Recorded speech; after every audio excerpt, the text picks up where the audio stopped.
Welcome to Mofo Rc Garage. Today we are talking about the new monster truck wheels, monster truck tires, and the 19mm monster truck, or just 19mm lift kit if you just wanted to lift your scx24. So the lift kit here, you can see the parts that are painted silver.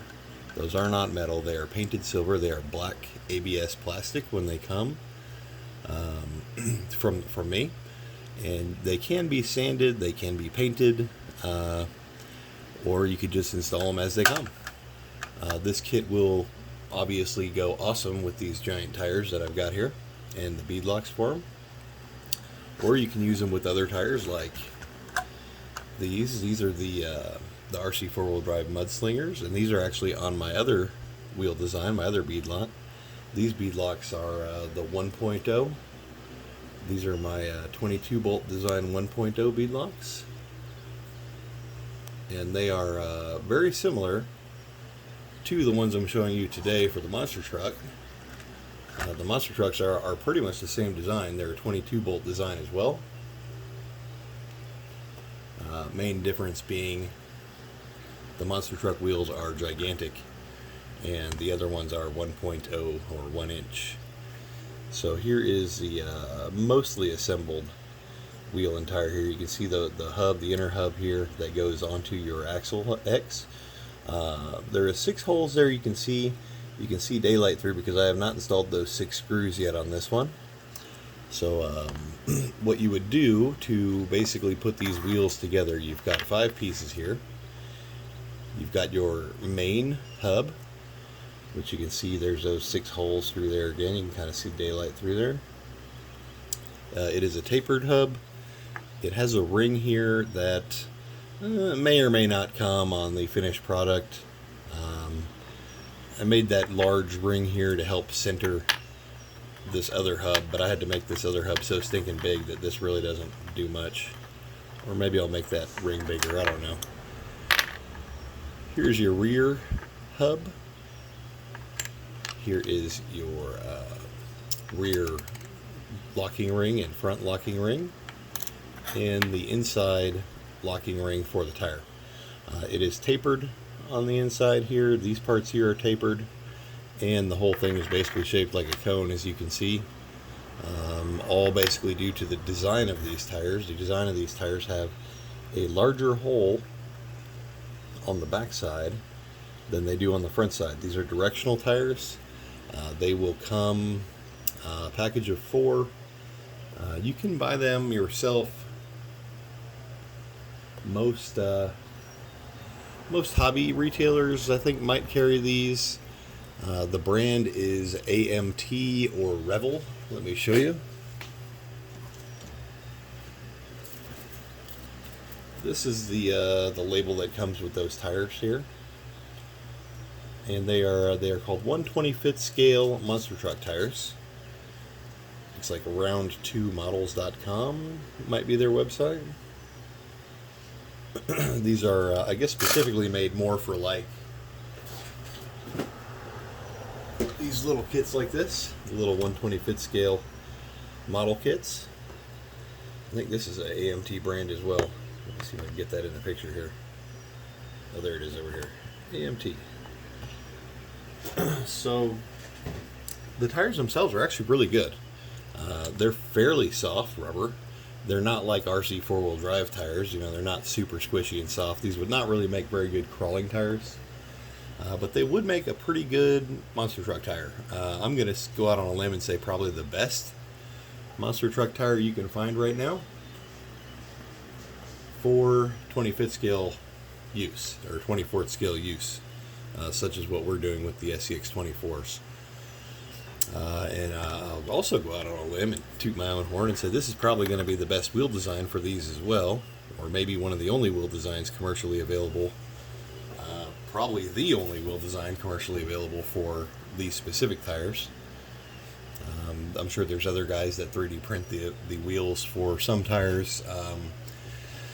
I really like, I kind of like my design a little better than just a regular, real pretty printed 3D printed wheel. I know a lot of the other guys can make some pretty products.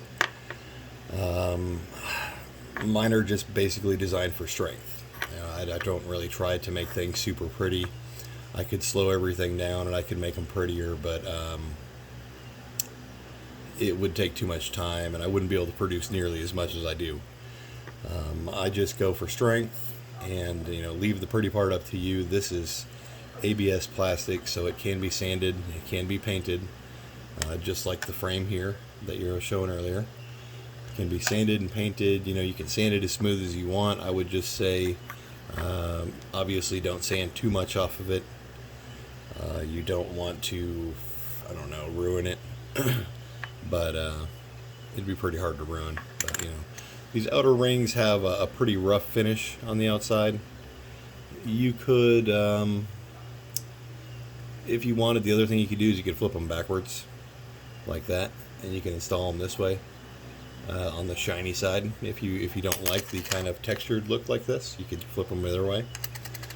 Here's one mostly installed again. Got the bolts in it. Don't have these bolts in it yet, but just for comparison, what you will do when you start to put these together, on the back here you see this whole series of holes here.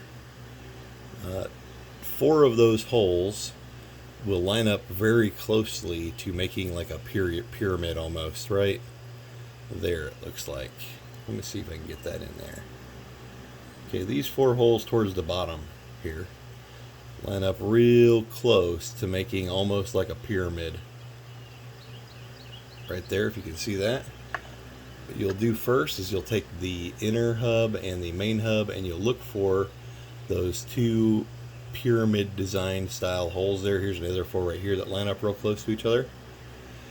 You will line those 4 up together. And so you'll set the 2 pieces together with those holes all in line here. Then you'll put this outer ring on, and you will put the screws through all 3 parts from the back in.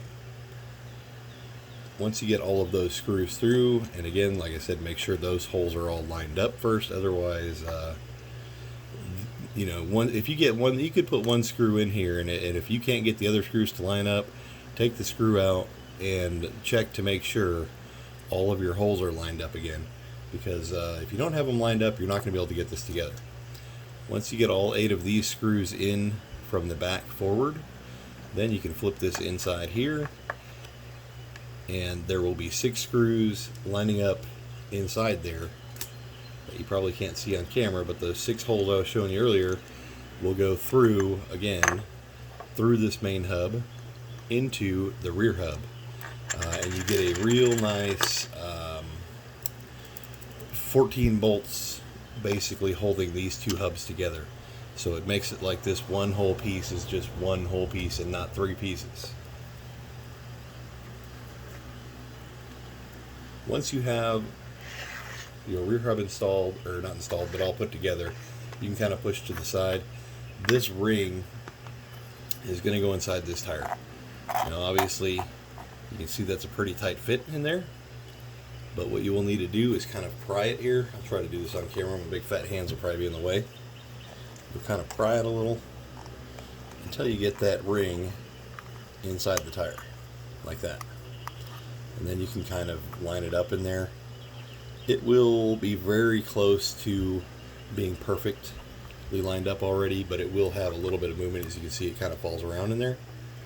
If you can see that, it does move around inside there. It's not like it's completely wedged in there once you get it installed.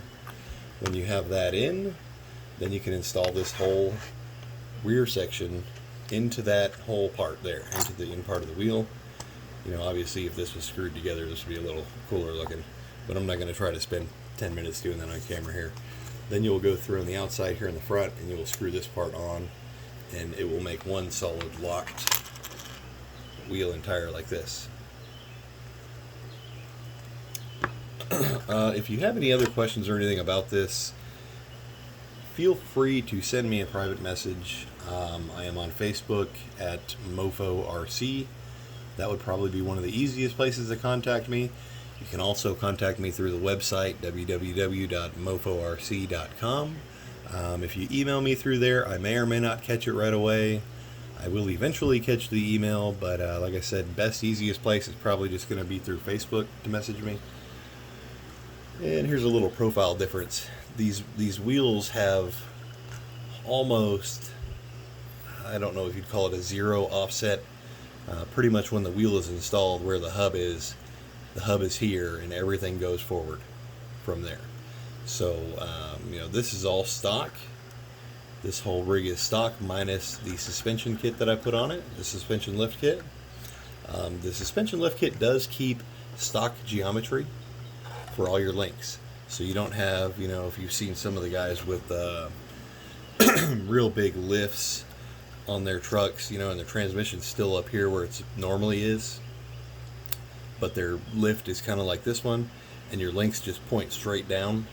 Well, that brings your tires closer into the middle, and so nothing really lines up right when you do that. Plus, it stresses out the suspension, puts a strain on everything. A suspension lift like this is really the way to go if you want a taller truck. If you want a truck to sit up real tall like this and have normal suspension, this is the way to go. And obviously, that's pretty good. I mean, this is stock. Everything else on here is stock, so that is pretty dang good, actually, man. For being stock, and it's basically just because all these wheels are so heavy. Even these little Beadlock wheels here, the little 1.0s that I make, same design with the 22 bolts. A lot more weight than a stock wheel. They might even weigh more than the aluminum wheels do. I haven't actually put them on a scale yet to find out. I will probably do that maybe the next, week or so, or a couple days, who knows. I'll probably try and weigh them all out and see just how much heavier my wheels are than the aluminum ones. They're way heavier than the stock ones, but than the aluminum ones, who knows. I'm sure that mine are probably heavier though, because they have a very high mass to them.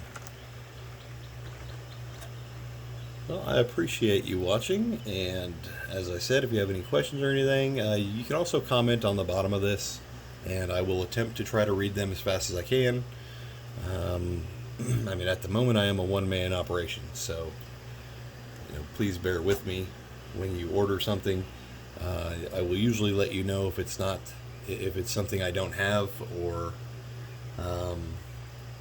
if it's something I'm waiting for, something that I've ordered and just hasn't got here yet, whatever the case may be.